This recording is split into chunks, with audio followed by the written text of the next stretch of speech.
Charles, we're standing here on the edge of the booty. That's exactly right. But stay away from that peat booty. Now, did you know that they appear to be building a swimming pool in the park? Is that right? No, but that's what I thought at first. Look at it. I think it's just a new sidewalk. I don't know what they're doing. Is Shake Shack? Oh, it's still there. How can you get in there? They must go around the other way. It's like DC now. You have a fence around everything. So did you buy some Legos for Dopey James Comey over there? No, we do have the Lego store right there, and we have this dopey person doing laps behind us who we won't speak to because I don't want to get into an argument with anybody today. You know, last week it was only because we were basically had a kamikaze crew coming at us. We got a lot to discuss today, Charles. 23rd. We're going to be... But before we do so, I just want to congratulate the art department on another thank you. Great poster. Bootylicious today.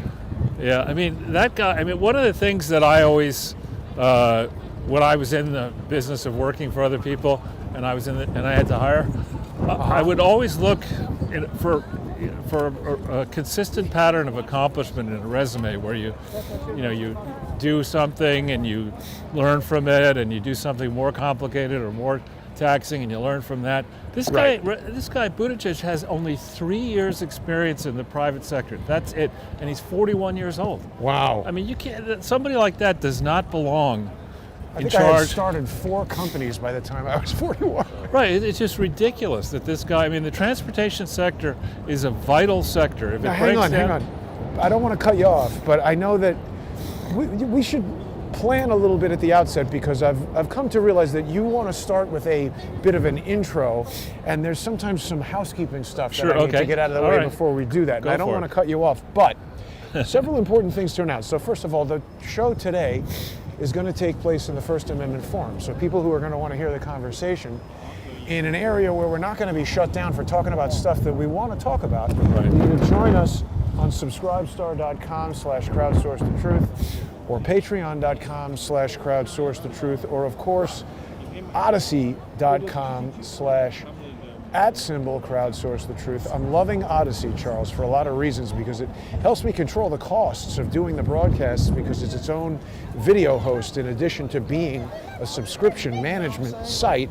Right. And speaking of subscriptions, I also want to promote charlesortel.substack.com, which is where people can sign up to your Substack. It's actually, the video is still showing Odyssey. It's illustrating how many of our legacy videos are available, even for free on Odyssey. People can become members there. That's great. And see the sponsor exclusive content, but I hope that people will also go over to charlesortel.substack.com. I don't want people to be confused by the title, False Philanthropy. That is your Substack, Charles, and it's going to be really important for people to start looking at that because you're going to have some important content going up there soon. And in honor of, and Charles, thank you so much for being a part of this. I know for a fact I would not have been able to do this without you, but we had a really wonderful interview with Cy Hirsch that was first picked up on rantingly.com. It's still there on their main page. People can get to the interview with Cy Hirsch on rantingly.com.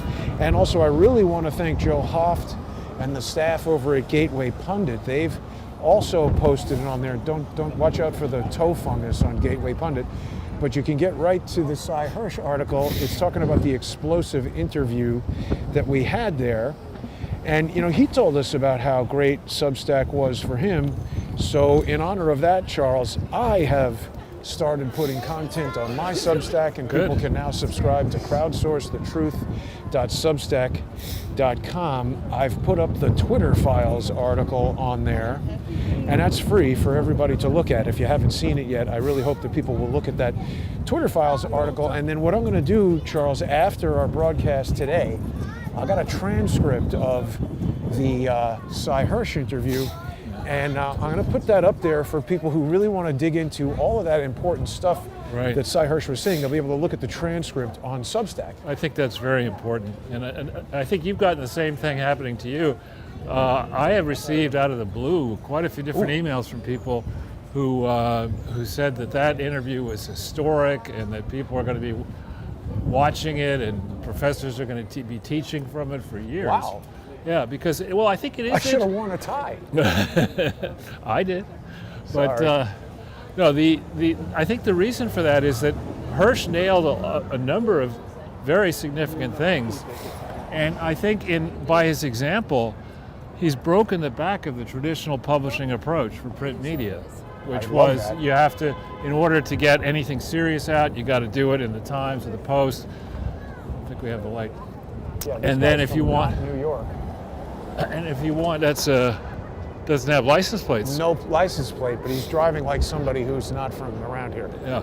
So instead of putting it first out, which he could have done, I'm sure, in one of the major newspapers, maybe not the WAPO or the Fish Wrapper, but instead of probably the New York Post. maybe, or some alternative thing. He started there, and instead of trying to be interviewed on 60 Minutes or something like that, he said, Right. screw all that. We'll do podcasts. We'll do international channels. And I think there is such a thirst out there among people who have an IQ of 105 or higher, who really want more than just pablum and on the one hand, on the other hand, stories that don't reach any kind of conclusion, don't break anything new, and just spout and protect the party lines. So, I mean, he was wonderful to have on. I do believe he's on a routine. I think he's a creature of habit like me, that he decides to do something every Wednesday, and so every Wednesday I would He's expect. amazingly energetic, Oh, yeah. particularly for a man of his age. Well, and he speaks, I think his writing style is basically, he probably just speaks into a recorder, and out comes the story. I mean, I bet you he's old school. I wouldn't be surprised if he still uses a regular typewriter or just writes things by hand, or I don't even know. well, the way I like interacting with people who speak in complete sentences and have, understand the material and are not, you know. No, Cover- he's very sharp, very It was quick-witted. a real gift to have him on, and I think we should try to get other people like him, and we will get other people. Not Nobody that- else like him, Charles. Well, in different fields, or No, I agree. But just back on the question of Substack, with my work, my written work, the challenge of it is that if you want to get a large audience in the moment, you have to keep your pieces short. They have to be 750 words or maybe 1,000. But if you're going to break down and expose a massive conspiracy, you have to be willing to write 5,000 word chapters.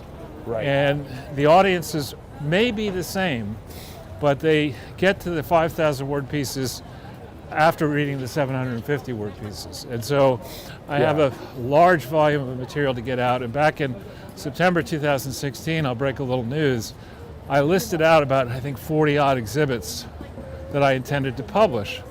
But when I realized, I suspected in May that the FBI was corrupted and the Department of Justice was corrupted. When I realized, May 2016, 1976. 2016 on the Clinton Foundation, I decided, I better hold back this information on the Clinton Foundation, develop it, see what people write about it, and put it out at a time when people around the world are more disposed to believe that there is a gigantic conspiracy acting against the interests of people in the private sector. That, I think, is definitely the case. There is a conspiracy of government, public sector workers, and crooks to harness as much money as possible, in theory, to fight for various projects, be they natural disasters, fight against COVID, fight against AIDS, get the money flowing, fight in Ukraine, and then steal or divert as much of that money as possible, and enrich the dynastic political families and others who are all in for the project, and then game the system to have these reports that all these efforts are working. There's great economic progress, even though look at the garbage. Putin is losing. Well, look at how many places that chicken restaurant is out of business now. Right. And actually, when we started there on 23rd and 5th, there used to be a CVS or something like it, or Dwayne Reed. All the CVSs are closing. 4 in a row gone. Different businesses right there. My neighborhood, I have no drugstore anymore. There used to be 2 CVSs and a Rite Aid. They all closed within 2 blocks of my apartment. Is that bad? Maybe if you need some stuff from Rite Aid or CVS. You want to go inside Union Square, just show people how, whether it's falling down or not. Sounds like Frank Sinatra is doing something. Yeah, this guy's always here. He's actually not bad, but he has the vibrato machine on. It's like T-Pain meets Frank Sinatra. I think he's going to wind up getting the video monetized.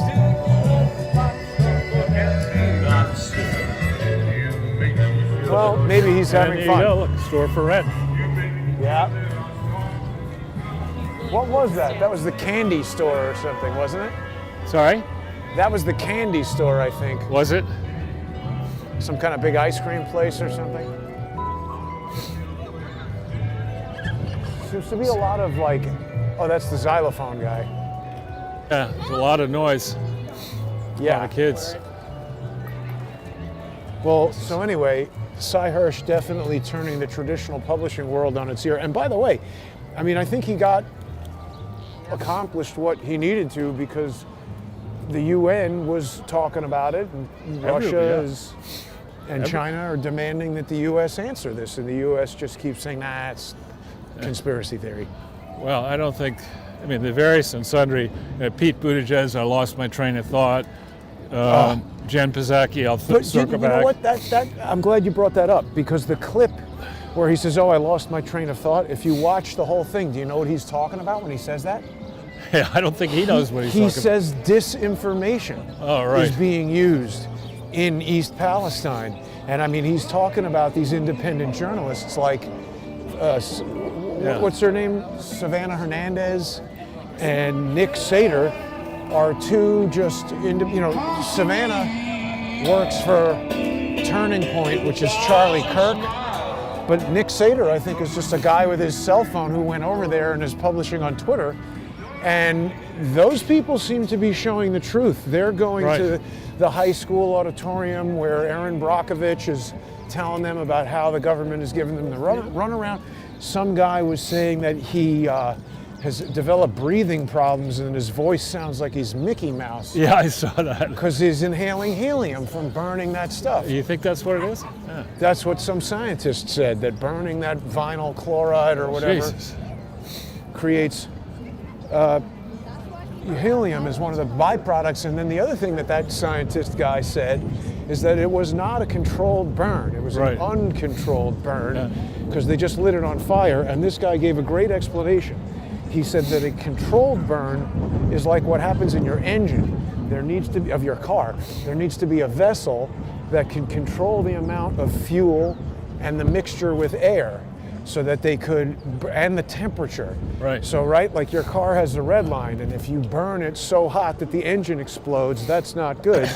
If you lit the gas station on fire and everything blew up and black soot shot into the air, that's obviously different than filling a car with gas and running it at 1,000 RPM for 3 days and burning up all the gas. It's still going to produce pollutants, but it's burned at a temperature and processed in a way that it's not producing the most toxic possible stuff. And they didn't do that. They just lit it on fire. I want to know, whose decision was it to light it on fire? Who was driving the train? Why did it not stop? Why did they ignore these signals?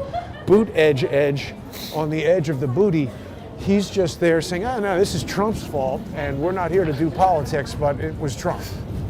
Yeah, he's... Oh, turd row. Is it turds or leaves? Well, so turds. Nice. That's turds.